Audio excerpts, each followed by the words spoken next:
종소리와 동시에 비명소리가 나요. 자, 이제 마지막 시간이니까 하여튼 금요일 정도 되면은 참 몸이 찌뿌둥하고 좀 힘들죠. 예, 조금만 더 해서 끝내도록 하고요. 자, 523페이지 이제 읽어보겠습니다. 4장의 건물의 구조, 재료, 설비 파트인데, 자, 이 파트에서도 우리 시험에 이제 한 문제 정도씩이 출제가 돼요. 구조, 재료 파트도. 그런데, 자, 이 파트에서는 인력으로 해결할 수 있는 문제들이 아닌 것들이 상당히 많습니다. 너무 많고, 좀 지엽적이고 복잡해요. 그래서 이 파트는 그냥 한 문제 잘 찍고, 신의 가호를 바라는 그런 파트인데, 자, 이 중에서 우리가 이제 몇 개 정리할 수 있는 게 있어요. 그런 것들만 좀 발췌해서 보도록 하고요. 자, 일단 구조재료에서 맨 밑에 보세요. 그 2번 구조안전 확인서의 제출.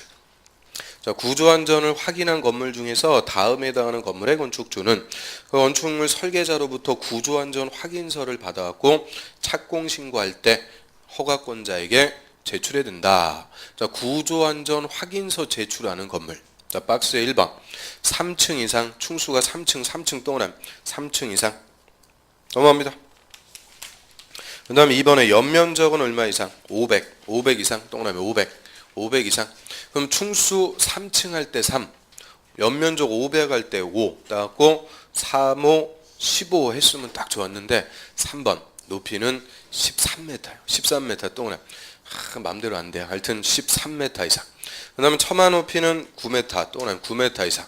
기둥과 기둥 사이의 거리를 기둥경자 써가지고 경간거리라고 그래요. 경간거리는 10m, 동그라미 10m 이상인 건물.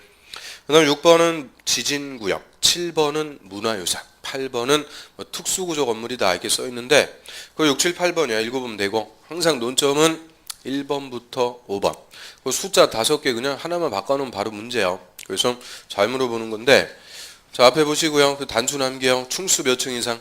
3층 이상. 두 번째 연면적은 500제곱미터 이상. 처마 높이는 9m 이상. 기둥과 기둥 사이의 거리는 10m 이상. 높이는 13m 이상. 그 예의 바르게 순서대로 주는 거 아니에요? 그래서 저 앞부분까지 당연히 다뤄야 돼요. 그냥 숫자만 띄게 외우면 안 된다. 그 얘기죠. 그 다음에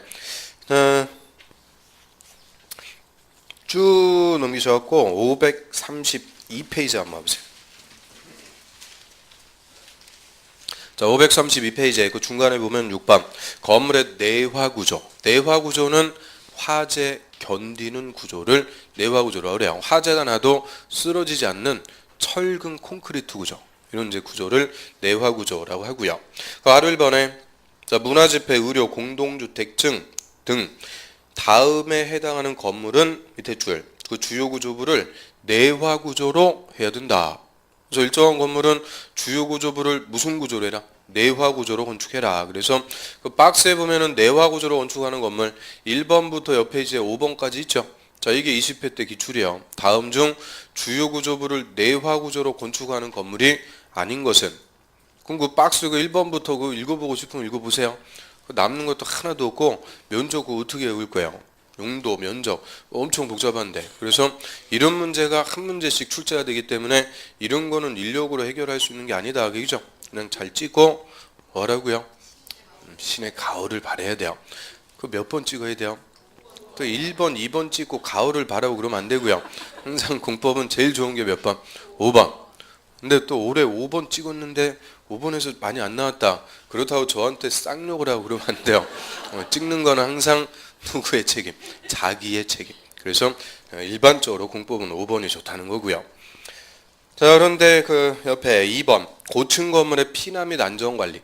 자, 이게 작년에 27회 기출인데 작년은 그나마 쉽게 물어봤어요. 그래서 가로 1번 피난 안전구역.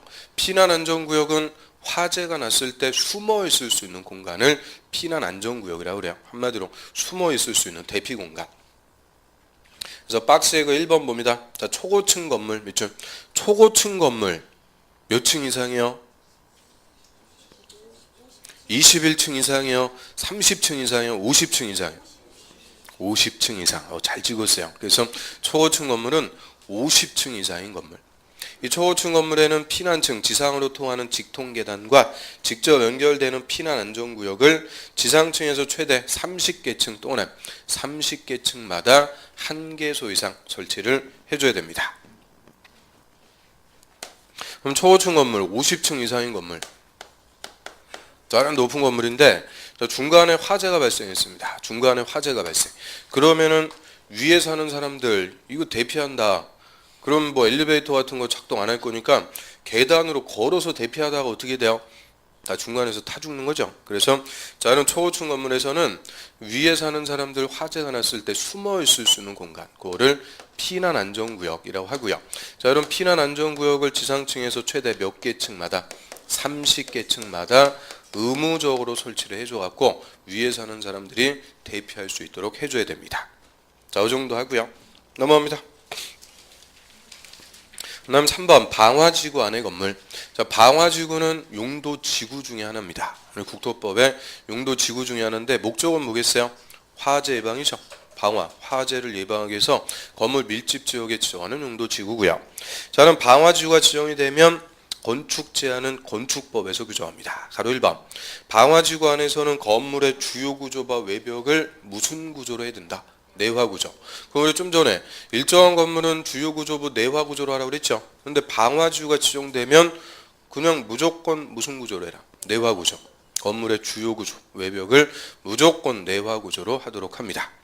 그 다음 밑에 가로 2번 방화지구 안의 공작물로서 그 밑에 줄 건물 지붕 위에 설치하는 공작물이나 높이가 3m 이상의 공작물은 주요부를 불연재료, 동그란 불연재료로 해야 된다. 그럼 불연재료라는 거는 뭐예요?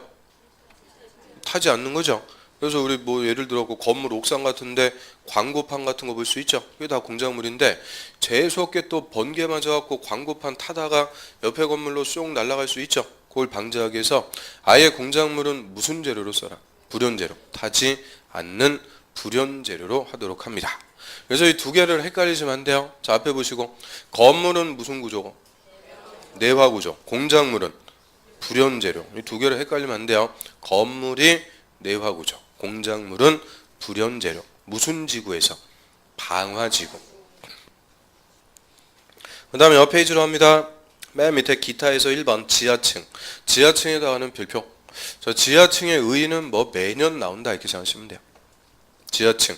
그럼 지하층이란 건물의 바닥이 지표면 아래에 있는 층으로서 바닥에서 지표면까지의 평균 높이가 해당 층 높이의 2분의 이상, 매출 2분의 1 이상인 것이다. 자, 여기 지하층의 의인데요. 자, 여기 이제 지표면이 있다. 그럼 지하층이 되려면은 일단 그 층의 바닥이 지표면 아래에 있어야 되고요. 바닥에서 지표면까지의 평균 높이. 자, 이 높이가 해당 층 높이. 자, 그럼 이제 한 층이라고 한다면 이 층 높이를 h라고 그래요. 그럼 이 층 높이가 얼마 이상? 2분의 1 이상인 것을 지하층. 그리고 한 층의 높이가 4m라고 가정하면 바닥에서 지표면까지 얼마 이상만 되면 2m 이상만 되면 지하층이다. 그 얘기인데 저에게 지하층의 의예요. 자, 의미가 뭐예요? 한마디로 지하층이란 그 층 전부가 지표 아래에 있을 때 그때만 지하층이 아니라는 거죠. 저 요 그림처럼 지표면 위아래 걸쳐 있는 층이 있을 수도 있죠. 자, 걸쳐 있는 층일 때는 그 층 높이의 얼마 이상, 반 이상만 지표 아래에 잠겨 있으면 뭐가 되는 거냐? 지하층. 그래서 소위 우리가 이런 구조를 무슨 구조라고 불러요? 반지하. 그래서 반지하 구조. 여기서 반만 딱 떠올리면 되죠. 그 높이가 얼마 이상? 반 이상만 지표면 아래에 있으면은 지하층이다. 그 얘기고요. 자, 그럼 이제 지하층에 해당하면은 두 가지 특별하게 취급해요. 먼저 지하층은 충수에 산입하지 않습니다. 충수에서 무조건 제외. 이유는 뭐 지하 100층으로 들어가든 우리 눈으로 보여 안 보여? 안 보이는 거예요. 그래서 건물의 충수는 눈으로 보이는 지상층만 대상으로 합니다. 지하층은 건물 충수에서 무조건 제외. 그 다음에 지하층의 바닥 면적, 즉 지하층의 면적은 각 층 바닥 면적 합계. 자, 연면적에 포함한다, 제외한다. 포함하는 것을 원칙으로 하고요. 연면적에 다 포함하는 건데 용적률을 계산할 때는 연면적에서 제외합니다. 용적률 계산할 때는 빼준다. 그럼 왜 용적률 계산할 때는 빼줄까요? 이유는 용적률은 뭘 규제한다고 그랬어요? 충수 규제. 충수를 규제하는데 지하층은 충수에 포함 안 한다고 그랬으니까 충수 규제하는 용적률 계산할 때만 빼주도록 합니다. 그럼 이거 헷갈리면 안 돼요. 무조건 지하층은 연면적에서 빼는 게 아니고 원칙은 연면적에 포함하는데 뭐를 계산할 때만 빼준다. 용적률을 계산할 때만 빼줍니다. 그러면 좀 전에 자, 구조안전 확인서 제출하는 건물 몇 층 이상?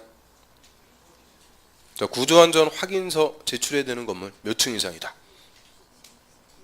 하여튼 이놈의 기억력은 5분이 안 가는 거죠. 5분이. 3층 이상. 3층 이상. 그 여기서 3층이라고 할 때 지하층 포함해요? 제외요? 제외? 제외죠. 지하층은 충수에서 무조건 제외. 지상층이 3층 이상. 그 다음에 연면적은 500제곱미터 이상. 그 연면적 500이라고 할 때 지하층 면적 포함제 다 포함하는 거예요. 용적률 계산할 때만 빼주는 거고 다 원칙 연면적에 포함. 그럼 나왔으니까요. 자, 높이는 얼마예요? 높이는 몇 메타 이상? 순서대로 물어봐도 또 안 되죠. 3호 15가 아니고 13m 이상. 처마 높이는 9m. 경관거리는 10m 이상. 그래서 다시 한번 복습해 봤고요. 다음 페이지 넘겨보시면은 예제 12번 문제. 작년 문제입니다. 자, 고층 건물 피난설에 관해서 가로에 들어갈 것을 바르게 연결한 것은 그럼 충수가 63층 6선 빌딩 얘기하죠. 자, 6선 빌딩인데 높이 190m인 건물. 그럼 이런 건물은 고층 건물일까요? 초고층 건물일까요? 왜 초고층이요? 50층 이상이니까 초고층 건물.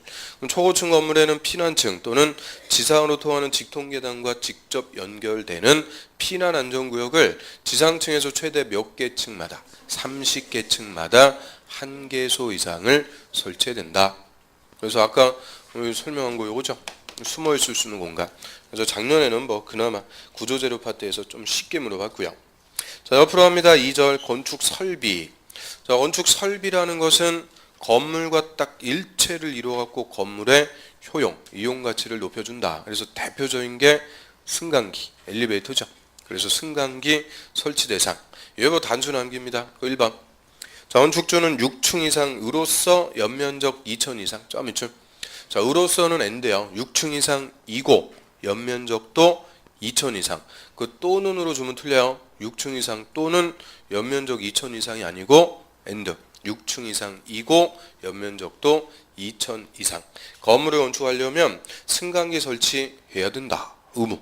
그런데 자, 가로. 그거 다시 첫 번째 줄에 건물 가로에 보면 충수가 6층인 건물로서 각 층 거실 바닥 면적 300제곱미터 이내마다 한 개소 이상 직통계단 설치한 건물은 제외. 제외라는 것은 설치 안 해도 된다고 얘기죠. 그러면 승강기 설치 대상 원칙은 어떻게 돼요? 6층 이상이고 연면적 2000 이상인 건물인데 자, 이 중에서 설치 예외를 주는 것은 몇 층짜리만? 6층. 6층짜리에서만 설치 예외를 준다 얘기죠. 7층부터는 무조건 설치해야 돼요. 6층짜리에서만 승강기 설치 예외가 있고요. 그 다음 밑으로 갑니다. 이번에 비상용 승강기는 화재 등이 발생했을 때 구조, 대피, 소화 등으로 쓸 수 있는 별도의 승강기를 얘기하고요. 자, 높이가 30m 초과, 밑줄.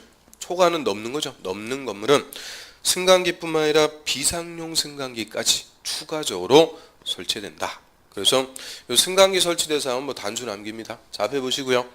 승강기 원칙은 6층 이상이고 연면적도 2000 이상.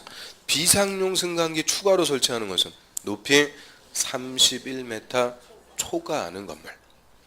넘어갑니다.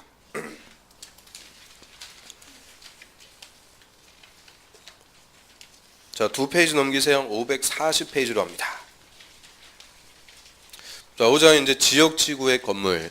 자, 여기서부터는 개별 건축 제한이라고 그래요. 개별적으로 건물의 크기, 높이 이런 것들을 규제하는 파트가 되고요. 그래서 먼저 그 옆에 2절의 건물의 크기 제한. 자, 건물의 크기 제한 밑에 보면은 건폐율하고 용적률. 자, 건폐율, 용적률 우리 앞에서 이거 다 배운 거네요. 뭐 할 때 배웠어요? 건폐율, 용적률. 뭐 어딘가에서 배우겠죠. 자, 용도 지역에 행위지 않을 때. 건폐율하고 용적률의 최대한도 1, 2월 과정에서는 법에서 정하는 9개 지역의 건폐율 용적률은 반드시 외워야 된다 그랬는데 뭐 다음 주 되면 또 합니다. 하여튼 그때 또 보기로 하고요. 자, 그러면 건폐율하고 용적률의 최대한도는 국토법에서 규정하는데 의 자체는 건축법에서 규정을 해요. 그래서 건축법에서 이 건폐율 용적률의 의 그리고 특히 용적률 계산 문제 이런 것을 한 문제씩 출제하죠. 그럼 건폐율부터 한번 다시 봅니다. 의 건폐율이란 자, 대지 면적에 대한 건축 면적의 비율. 자, 이거를 건폐율. 건폐율의 최대한도는 국토법에 따른다. 딱 끊고요. 다만 이 법에서 기준을 완화 동그라미, 강화 동그라미 하도록 한 때는 그에 따른다. 그래서 밑에 건폐율의 공식 자, 을 졌다면 뭐가 돼요? 건대 건축 면적 나누기 대지 면적 곱하기 100. 그럼 건폐율을 낮추면 줄이면 뭐가 줄어들어요? 건축 면적. 건물의 수평 크기, 건축 면적을 규제하는 것이 건폐율이고요. 그다음 용적률은 밑에 대지 면적에 대한 연면적의 비율. 그래서 대지 면적에 대한 연면적의 비율, 용적률 최대한도도 국토법에 따른다. 딱 끊고요. 다만 저희 법에서 기준을 완화 동그라미, 강화 동그라미 하도록 하면 그에 따른다. 그러면 원칙적으로 건폐율 용적률 최대한도는 무슨 법에 따르는 거예요? 국토법. 그런데 건축법으로 뭐 할 수 있다? 완화도 할 수 있고 강화도 다 할 수가 있어요. 그럼 우리 건축법에서 용적률 완화해 준다. 앞에서 배운 거 있죠? 뭐 배웠어요? 오늘 용적률 완화해 주는 거. 공개공지. 공개공지 설치하면 용적률 1.2배까지 완화해 준다. 그래서 건축법으로 완화도 할 수 있고 강화도 다 가능합니다. 그 다음에 용적률의 공식은 앞글 졌다면 뭐가 돼요? 연대, 연면적 나누기 대지 면적 곱하기 100. 그럼 용적률을 줄이면 뭐가 줄어들어요? 연면적이 줄어드는 거죠. 그리고 연면적이라는 것의 의미는 각층 면적을 다 합친 거니까 연면적이 줄어들면 뭐가 줄어드는 거예요? 충수. 그래서 건물의 충수, 입체 크기를 제한한다라고 하고요. 다음 페이지 넘겨보시면은 예제 13번 그 용적률 계산 문제 나오는데 자, 요거는 우리가 다음 과정에서 풀어보기로 하고요. 일단은 잠깐 생략합니다. 그럼 대신 그 밑에 3절 면적, 높이, 충수의 산정 거기다가 별표. 자, 타이틀에 보시듯이 매년 한 문제씩 출제합니다. 그래서 좀 전에 건폐율하고 용적률 이런 거 계산하려면 대지 면적, 건축 면적, 연면적 개념부터 알아야 되죠. 그래서 이런 면적과 높이 등의 산정 가장 기본 개념 중에서 하나고요. 자, 먼저 대지 면적 봅니다. 건물 짓는 땅 대지 면적은 대지의 무슨 면적을 한다? 수평 투영 면적. 밑줄 수평 투영 면적을 한다. 딱 끊고요. 그럼 수평 투영 면적이라는 게 뭘까요? 수평 면적이죠. 투영이라는 것은 우리가 사물 위에 빛을 비췄을 때 그림자가 지는 면적. 그 영자가 그림자 영자예요. 그래서 그림자의 면적인데 그림자는 당연히 수평으로 지는 거죠. 그래서 그림자의 면적을 수평 투영 면적이라고 하고요. 그럼 쉽게 얘기하면 그냥 수평 면적이라고 그래요.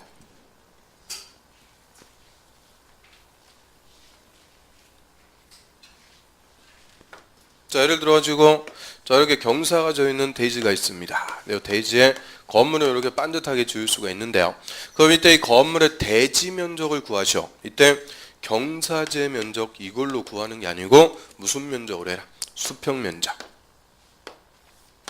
그래서 수평 투영 면적이니까 자, 요 면적을 대지 면적으로 산정하고요. 그러면 저 경사지의 입체 면적과 수평 투영 면적 뭐가 더 넓은 거예요?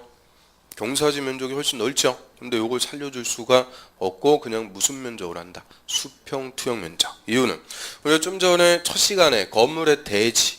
자, 대지는 뭐가 기준이라고 그랬어요? 대지는 필지라고 그랬죠. 그래서 이 필지가 기준이 되고 그 필지에 관한 법, 지적법에서 우리나라 지적 체계는 2차원 지적, 수평 지적 체계다, 입체 지적 체계다. 수평 지적 체계를 취한다 이게 배웠죠. 그러니까 면적도 무슨 면적밖에 안 나요? 수평 면적밖에 안 나오는 거예요. 그래서 입체 면적을 살려줄 수가 없고 그냥 수평 면적. 그래서 대지 면적 계산할 때 어떻게 하겠어요? 비행기에서 사진 찍는 거죠. 항공사진 찍어갖고 사진사의 면적으로 계산합니다. 그래서 입체 면적이 나올 수가 없고 그냥 수평면적. 근데 다만 자 다음에 해당하는 면적은 제외, 대지 면적에서 뺀다 그 얘기고요. 박스 1번 소요너비에 못 미치는 너비의 도로 밑줄, 소요너비 미달도로, 그 다음 옆에 모퉁이 대지는 뭐 필요 없어요. 그러면 소요너비 미달도로에서 대지의 건축선이 정해진 경우 그 건축선과 도로 사이 부분은 대지 면적에서 제외한다. 자, 요거는 우리 앞에서 배웠어요, 안 배웠어요? 배웠죠? 그래서 일부러 이거 안 지우고 있는 거예요. 자, 소요너 미달도로 양쪽이 대지에 접해 있으면 중심선에서 양쪽으로 얼마를 못해? 2분의 1. 한쪽만 대지에 접해 있으면 경계선에서 소요너비만큼 후퇴한 선을 건축선으로 해서 도로를 확보시켜주자 하는 거고요. 그럼 이 소요너 미달도로에서 대지의 건축선이 후퇴가 됐다. 자, 건축선과 도로 사이 부분, 이 한마디로 건축선 후퇴한 부분이다 그 얘기죠. 자, 건축선 후퇴한 부분은 다 뭐가 된다고 그랬어요? 도로. 이거 대지 면적에서 제외. 다 빼줍니다. 그래서 이건 앞에서 본 거고요. 그 다음에 두 번째. 자, 대지의 도시군 계획 시설, 밑줄 도시군 계획 시설인 도로나 공원이 있으면 그 도시군 계획설에 포함되는 부분도 대지 면적에서 제외합니다. 그러면 뭐 예를 들어서 건물의 대지가 이렇게 있는데요. 자, 이번에 도시군 관리 계획으로 자, 요 일대가 공원이 설치되기로 결정. 그럼 공원이라는 기반설을 설치하기로 결정. 그럼 그때부터는 이 공원을 무슨 설? 도시군 계획 시설.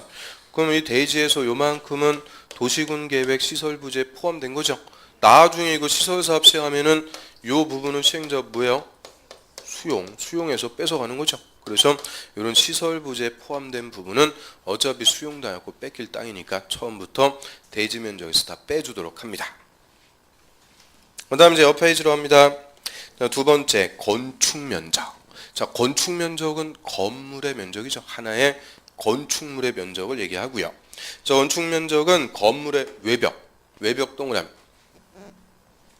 그 외벽이 없을 때는 외곽 기둥의 중심선 동그라미, 별표. 중심선으로 둘러싸인 부분의 수평 투영 면적으로 한다. 딱 끊습니다. 그럼 건축 면적이 뭐예요? 이렇게 물어봤어요. 건축 면적 뭐라고 그러면 돼요? 무슨 벽? 외벽.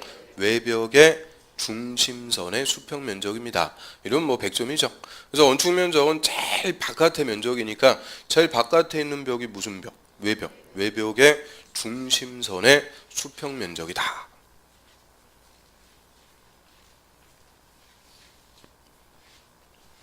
자, 우리가 이제 건물을 건축한다 그래요.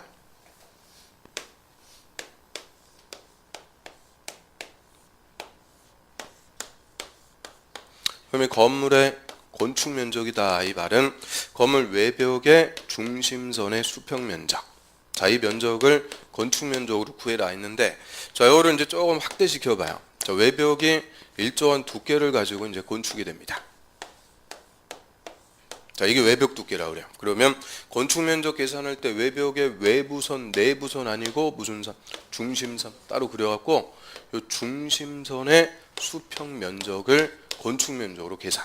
그러니까 외벽 두께 반은 건축 면적에 포함하고 반은 버린다. 그래서 외벽이 있으면 외벽의 중심선인데 자, 우리 정자같이 기둥만 4개 딱 서 있고 위에 이제 지붕으로 덮여 있는 자, 이런 외곽 기둥으로만 서 있는 건물이 있다 그래요. 이때도 마찬가지. 외곽 기둥의 무슨 선이냐? 중심선. 다 중심선 그래갖고 이 중심선의 수평 면적. 이 면적을 건축 면적으로 계산. 그래서 외벽이 있으면 외벽의 중심선. 외곽 기둥이 있으면 외곽 기둥의 중심선의 수평 면적을 건축 면적으로 구한다. 근데 딱 끊고요. 다만 또 건축 면적 산정의 특례들이 또 쫙 나옵니다. 자, 그 중에서 그 박스의 2번 봐요. 자, 다음의 경우에는 건축 면적에 산입하지 않는다. 건축 면적에서 무조건 빼준다는 거예요. 그래서 가로 1번. 지표면으로부터 1m 이하, 점이쯤 지표면에서 1m 이하의 부분. 저거는 건축 면적 계산할 때 무조건 빼준다. 그러면 우리 건물 외벽의 바깥쪽으로 돌출된 부분인데 지표면에서 1m 이하 있는 부분. 자, 이거 어떤 거 떠올려 보면 돼요? 지표면에서 1m 이하의 건물 부분. 거기 아파트 들어갈 때 현관에 보면 계단 같은 거 있죠. 저는 계단 같은 것은 당연히 외벽에 바깥으로 돌출돼 있는데 높이가 얼마 이하? 1m 이하. 그럼 그 계단 부분은 다 건축 면적에서 빼준다 그 얘기죠. 그래서 한마디로 계단같이 자 지표면에서 얼마 이하? 1m 이하의 부분은 건축 면적 다 빼주라는 거예요.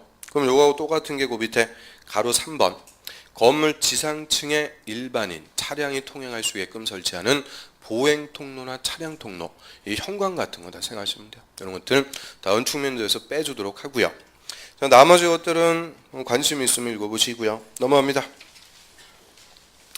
세 번째 바닥 면적. 건축 면적하고 바닥 면적하고 확실하게 구분해야 돼요. 자, 바닥 면적은 건물의 각층 동그라미 또는 일부 동그라미로서 벽이나 기둥 그 밖에 당해구역의 중심선 역시 동그라미 별표 중심선의 수평 투영 면적으로 한다. 딱 끊고요. 그럼 바닥 면적이 뭐예요? 이렇게 물어봤어요. 바닥 면적은 뭐라고 그러면 돼요?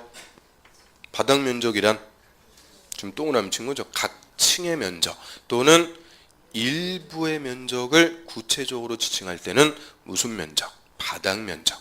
각층 또는 일부의 면적인데요. 그럼 예를 들어서 저 니은자형으로 생긴 건물이 있다 그래요. 4층짜리 건물. 그럼 일단 이 건물의 건축 면적 구하셔. 건축 면적은 외벽의 중심선의 수평 면적이니까 저희 건축 면적이라는 것은 하나의 건물에서 딱 하나만 나오는 거예요. 제일 바깥의 면적. 그런데 저희 건물은 구체적으로 1층의 면적도 있고 2층의 면적도 있고 3층, 4층 각 층의 면적이 있죠. 그러면 각 층의 면적은 구체적으로 무슨 면적이라고 쓴다?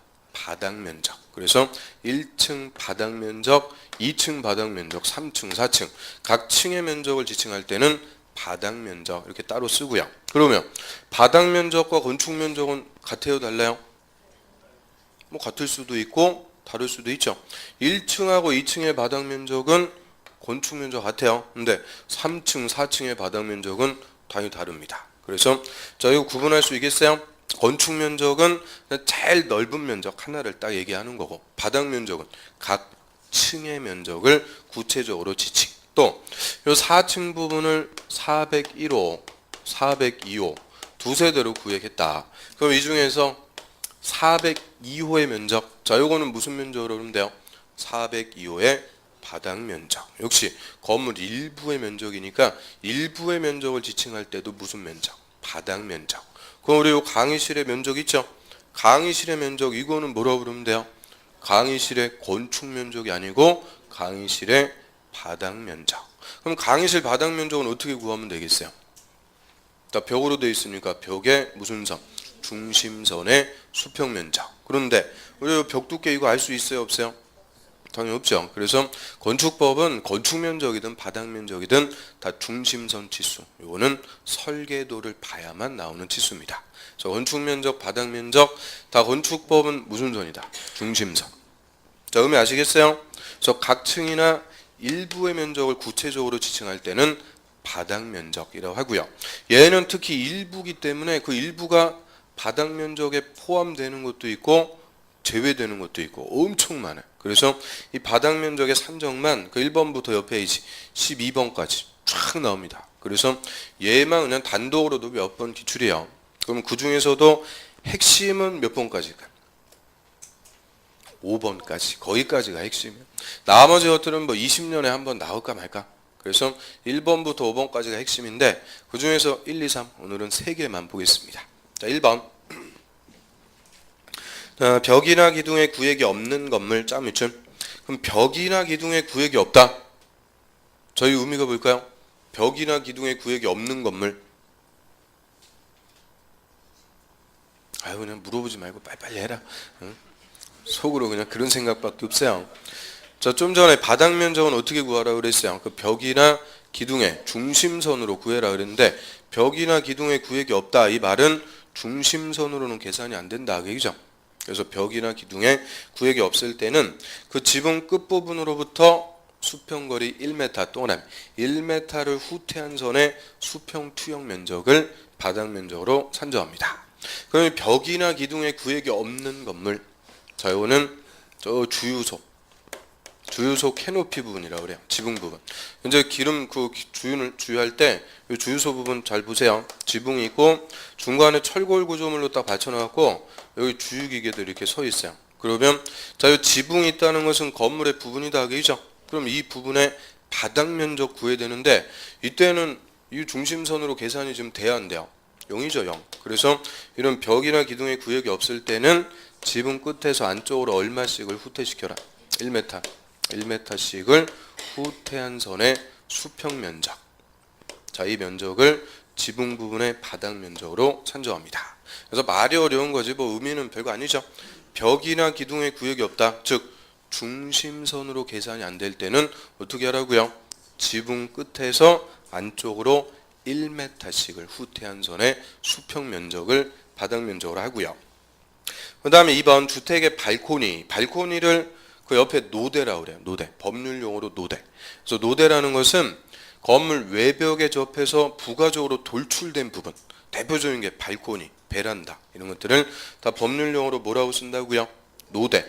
저 건물의 노대, 그 밖에와 비슷한 것, 즉 노대 등의 바닥은 난간 설치 여부에 관계없이 노대 면적에서 노대가 접한 가장 긴 외벽 길이의 1.5m 동그란 별표 1.5m를 곱한 값을 뺀 면적을 바닥 면적에 산입한다.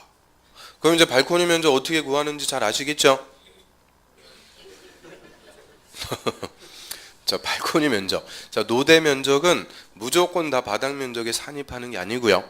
노대가 접한 가장 긴 외벽 길이에 얼마를 곱한 값, 1.5m를 곱한 값은 빼고 나머지만 바닥 면적에 산입해라. 그 얘긴데, 자, 이게 예전에 이제 기출 문제인데요. 자, 이거 한번 풀어보면. 예를 들어서 아파트 501호요. 가로 10m, 세로 10m. 자, 이쪽에 채광창 설치해가지고 발코니를 여기다 추가적으로 설치를 해줬어요. 자, 발코니가 외벽에서 2m가 돌출이 되어 있습니다. 그러면 이때 501호의 바닥 면적을 구하시오. 자, 이게 문제예요. 501호의 바닥 면적 일단 얼마요? 10 곱하기 10, 100 더하기 발코니의 총 면적은 얼마예요? 2 곱하기 10, 20. 이게 노대 면적인데 이걸 다 산입하는 게 아니고 지금 뭐를 빼주라고 그랬어요? 노대가 접한 가장 긴 외벽 길이. 여기서는 가장 긴 외벽 길이가 다 얼마? 10. 10m에 얼마를 곱한 값? 1.5m를 곱한 값. 그럼 10 곱하기 1.5니까 15. 이거는 빼고 나머지만 바닥 면적에 산입. 그럼 5제곱미터만 산입되니까 정답은 얼마다? 105제곱미터. 얘가 정답. 105 이거 뒤집으면 뭐예요? 501. 그래서 괜히 501호를 준 게 아니고요. 뒤집으면 답이 나오죠. 105제곱미터. 그러면 이 규정의 의미는 뭐겠어요? 자, 이거는 뭐 아파트 분양받아봤으면 아시는데, 자, 아파트 분양받을 때 면적 하면은 3개 나옵니다. 전용 면적 얼마, 공용 면적 얼마, 서비스 면적 얼마. 그 서비스 면적이 이거예요. 그래서 발코니는 서비스로 추가적으로 설치해주는 부분이기 때문에 발코니 면적은 무조건 산입하는 게 아니라는 거예요. 서비스 면적을 빼고 나머지만 산입해라 했는데 그 서비스 면적 계산하는 방법을 오늘 배운 거죠. 가장 긴 외벽 길이에 얼마를 곱한 값? 1.5m를 곱한 값. 그거는 서비스 면적이기 때문에 빼주고 나머지만 바닥 면적에 산입하도록 합니다. 의미 아시겠어요? 그래서 서비스 면적의 개념 오늘 배웠고요. 그 다음 밑으로 갑니다. 세 번째, 자, 피로티 구조. 하나하나 넘어가는 게 쉽지가 않네요. 자, 3번 피로티 구조 짬 위출. 그럼 피로티라는 거는 또 뭘까요? 피로티.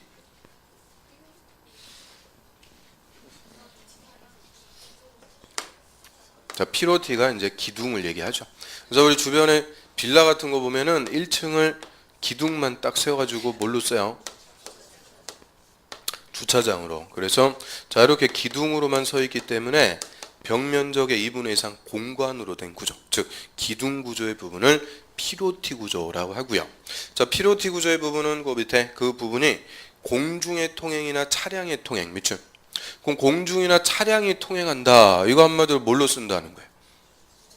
도로로 쓴다. 그죠? 공중이나 차량이 다니니까 도로로 쓰거나 또는 주차의 전용 밑줄, 주차장으로 쓰거나 무슨 주택, 공동주택 밑줄, 공동주택일 때는 바닥 면적에서 제외입니다. 그러면 자 1층을 이렇게 피로티 구조로 해갖고 요걸 도로로 쓴다든지 또는 주차장으로 쓴다든지 또는 무슨 주택일 때, 공동주택일 때는 이 피로티 구조의 부분은 바닥 면적 다 빼주라는 거예요. 없는 걸로 빼준다. 특히 마지막 거 단독주택 이러면 안 돼요. 공동주택에 설치한 피로티 구조 이런 부분은 바닥 면적 다 빼주고요. 자 오늘은 그 3개 정도만 하겠습니다. 그 다음에 옆 페이지로 와보세요. 이제 4번의 연면적 거기다 별표. 자 면적에서는 핵심이 연면적이죠. 자 연면적이라는 게 뭐예요? 연면적. 하나의 건물의 총면적이라고 그랬죠. 총면적, 연면적. 자 하나의 건물의 각층 바닥 면적의 합계 밑줄. 각층 바닥 면적의 합계로 하되 딱 끊습니다. 그럼 각층의 면적을 바닥 면적이라고 그랬으니까 자 1층 면적 100, 2층 면적 100, 3층 50, 4층도 50. 그럼 이 건물은 연면적 얼마예요? 300. 각층의 면적을 다 합친 이 건물의 총 면적을 얘기하죠. 그래서 각층 바닥 면적의 합계로 하는데 용적률 계산 밑줄, 용적률을 계산할 때는 다음의 면적은 제외한다. 즉 연면적에서 빼준다. 그래서 그 4개다 보니까 또 엄한 거 하나 껴갖고 잘 물어봐요. 그럼 1번 지하층 밑줄, 지하층의 면적은 용적률 계산할 때는 빼줘요. 요 앞에서도 했죠. 왜 빼준다고 그랬어요? 자, 용적률은 충수 규제인데 지하층은 충수에 포함하지 않으니까 충수 규제하는 용적률 계산할 때는 빼주도록 하고요. 그 다음에 이번에 지상층의 주차장 밑줄, 지상층의 주차장으로 쓰는 면적. 그럼 요거는 왜 빼줄까요? 건물마다 뭐가 문제예요? 주차 문제, 주차 공간이 부족하니까 주차장 면적 다 빼줄 테니까 많이 설치하세요. 주차장을 확보할 수 있게끔 주차장 면적도 다 빼줘요. 그 다음에 3번 초고층 건물, 준초고층은 필요 없고 초고층 건물에 설치하는 피난 안전구역. 이거 오늘 배웠네요. 초고층 건물 50층 이상일 때는 피난 안전구역을 지상층에서 최대 30개 층마다 1개소 이상 설치. 그래서 피난 안전구역은 화재 났을 때 숨어 있어야 되는 불가피한 거니까 다 빼주도록 하고요. 4번은 아직 안 배웠으니까 됐어요. 그래서 4개 중에서 특히 1번하고 2번. 자, 용적률 계산할 때는 뭐는 빼준다? 지하층, 지상층의 주차장. 그러면 지하층하고 지상층의 주차장 면적은 원칙은 연면적에 포함하는 거예요? 제외하는 거예요? 원칙은 포함하는 거죠. 원칙은 포함하는데 뭐를 계산할 때만 빼준다고요? 용적률 몇 프로? 요거 계산할 때만 빼준다. 그 다음 밑으로 갑니다. 5번의 건물의 높이. 자, 건물의 높이는 지표면에서 건물 상단까지의 높이. 건물의 상단을 다른 말로 옥상 바닥. 그래서 지표면에서 상단까지의 높이로 하는데요. 하루에 보면 건물 1층 전체 피로티가 밑에 줄에 설치되어 있으면은 60조 높이 제한, 61조 1조권에는 높이 제한을 적용할 때 피로티의 층고는 제외. 밑줄 피로티의 층고는 제외한 높이로 한다. 그 원칙 건물의 높이는 지표면에서 건물의 상단. 자, 이게 원칙 건물의 높이예요. 그런데 자, 이렇게 1층 전체를 피로티 구조로 해서 주차장으로 써요. 그러면 피로티 부분은 빼고 나머지만 건물의 높이로 산정. 즉 피로티 부분은 높이에서 빼줍니다. 그러면 좀 전에 이 피로티 구조의 부분을 주차장으로 쓰면은 무슨 면적에서 뺐어요? 자, 피로티 구조의 부분을 주차에 전용하면 무슨 면적에서 제외? 바닥 면적에서 제외하죠. 바닥 면적에서 제외하니까 바닥 면적의 합계가 뭐예요? 연면적. 연면적이 당연히 빠지는 거예요. 그래서 면적에서 빼주고 높이에서도 빼준다. 그 말은 피로티 구조의 부분은 없는 걸로 봐준다 그 얘기죠. 그래서 가급적이면 건물 1층을 무슨 구조로 해서? 피로티 구조로 해서 주차 공간을 확보하자. 이런 취지가 되고요. 그래서 요새 주변에 빌라 같은 거 지을 때 1층 다 무슨 구조예요? 피로티 구조. 주차장 확보할 수 있게끔 다 피로티로 하는 거고요. 넘어갑니다. 그 다음 8번 층고. 자, 층고는 층 높이를 층고라 그래요. 그래서 한 층의 높이인데, 자, 층고는 방의 바닥 구조체 윗면, 윗면 동그램, 윗면으로부터 위층 바닥 구조체 윗면 동그램, 윗면까지의 높이로 한다. 그럼 층고는 방의 바닥 구조체 윗면, 요 윗면, 여기서 위층 바닥 구조체 윗면이니까 요 위에 안 보이는 바닥 구조체 두께를 포함시킨다 그 얘기죠.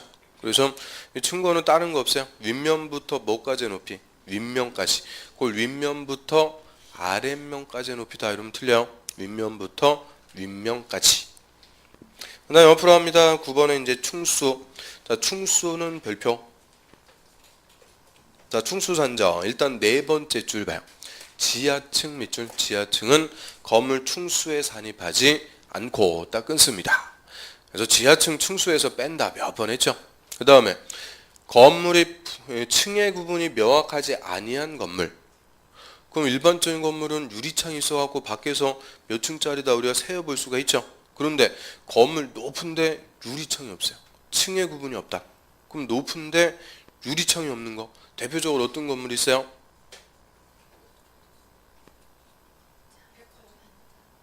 백화점도 뒤에 가면 유리창 다 보여요. 그래서 자, 요거는 저 잠실 야구장 생각해 보시면 돼요. 야구장. 야구장 가봤죠? 야구장 건물 높은데 층의 구분이 있어요, 없어요? 없어요. 그런 때는 높이 얼마마다 4m 동그라미 4m마다 하나의 층으로 보고 충수를 산정하며 딱 끊고요. 그러니까 이 건축법에서는 한 층의 높이를 얼마로 잡는다? 4m. 그럼 잠실 야구장은 몇 층 정도 되겠어요? 됐어요. 뭐 그거 어떻게 우리가 알아요. 하여튼 또 뭘 생각하는 척해요. 그거 알 수가 없는 거고. 아무튼 높이 4m마다 한 층으로. 그 다음에 건물이 부분에 따라 충수가 다를 때는 그 중에서 가장 많은 충수 비중, 가장 많은 충수를 건물에 충수로 합니다. 그럼 이 건물처럼 자 여기는 2층, 여기는 4층. 그럼 이 건물은 몇 층짜리 건물이에요? 4층. 절대 평균 충수로 하는 게 아니에요. 가장 많은 충수가 건물의 충수가 됩니다. 그래서 이 충수 산정 이 별거 아닌데 24회 때도 단독 기출 잘 물어봐요. 그럼 첫 번째 뭐는 충수에서 뺀다 그랬어요? 지하층. 그 다음에 건물의 층의 구분이 불명확하더라 이때는 높이 4m마다 한 층으로. 부분에 따라 충수가 달라요. 이때는 가장 많은 충수가 그 건물의 충수가 됩니다. 자, 이 정도 하고요. 이제 한 페이지 넘어갑니다. 면적, 충수, 높이 받고 4절 대지 분할 제한. 자, 오늘 그거 하나만 더 하고 끝낼 테니까 조금만 더 보세요. 또 끝낸다 그러니까 막 얼굴에 화색이 돌아요 그냥. 저거 대지 분할 제한에서 건물에 있는 땅, 대지는 그 면적이 너무 작아지게 되면 고에 있는 건물의 효용, 이용 가치가 뚝 떨어지죠. 그래서 이 대지의 최소 면적 기준을 딱 정해놓고요. 절대 대지는 그 면적 미만으로 분할할 수 없도록 합니다. 그래서 1번 대지 분할 제한 면적 거다 별표. 저거를 대지의 최소 면적 기준이다 라고 하고요. 저 건물이 있는 대지 비출. 건물이 있는 대지는 대통령령으로 정하는 다음에 해당하는 규모 이상의 범위에서 조례가 정하는 면적에 못 미치게. 여기서 못 미치게 의미는 미만으로 분할할 수 없다. 그럼 건물이 있는 대지는 지금 뭐가 정하는 면적에 미만으로 분할할 수 없대요? 조례가 정하는 면적에 미만으로 분할할 수 없다. 그런데 이 조례가 정하는 기준 면적이 이제 박스에 나오는 거죠. 용도 지역별로. 자, 주거 지역은 얼마 이상? 60 동그라미 60 이상에서 조례로 정합니다. 그러면 우리 서울특별시 조례로 대지 분할 제한 면적을 정하는데요. 주거 지역에서 50제곱미터 이렇게 정하면 돼요, 안 돼요? 안 돼요. 적어도 얼마 이상?